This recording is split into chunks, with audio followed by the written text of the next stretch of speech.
Here is what is going on in crypto right now and why it's important to the movement. Did you know that recent digital lapses at the SEC are raising eyebrows, even as new proposals and industry demands push for greater clarity in crypto regulation? Hi, I'm Harry. And I'm Lana, and today we're going to do a deep dive on the, critical crossroads the crypto space is facing with its regulators. Okay, let's jump right into that. The SEC, the agency that's all about transparency in crypto, their own inspector general just found some, let's say, significant problems. Avoidable errors was the term used. Avoidable errors by their IT team. These errors, they led to deleting almost a whole year's worth of text messages from former chair Gary Gensler's phone. The report says these messages were specifically tied to crypto enforcement cases. For you listening to this, navigating this space, this raises some really big questions, doesn't it? About accountability, the integrity of evidence. These aren't just technical glitches. Yeah. They kind of undermine the whole premise of the SEC's authority here. SEC Chair Paul Atkins, he's put forward a new regulatory agenda. What's in that for crypto?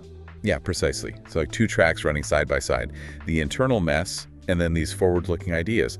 Atkins' agenda has some potentially pretty significant things, like crypto safe harbors. What does that mean exactly? Safe harbors? Basically, they're like designated periods or zones where new projects could operate for a bit without the immediate hammer of being called an unregistered security falling on them. Then there are proposed reforms for broker-dealer rules, maybe making it easier for digital asset firms to work within the traditional system, and also exemptions to ease compliance burdens for certain projects. Balancing investor protection with, actually letting innovation happen. For the crypto movement, these aren't just technical details. They could really carve out clearer paths forward if they get implemented right, that is. And speaking of clarity, the industry itself is making noise too.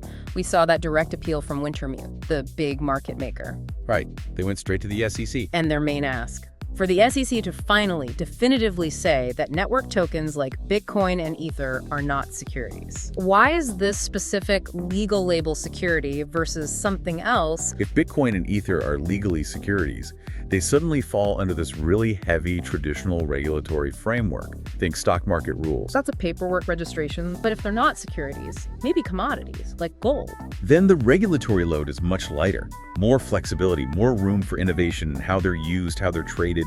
Getting that distinction clear, it really boils down to creating a predictable environment. Comment below your thoughts. We give prizes daily for good comments. We are Ovado, and we're building a community where everyday transactions are better for both merchants and users. Get some free coins. You'll be glad you did.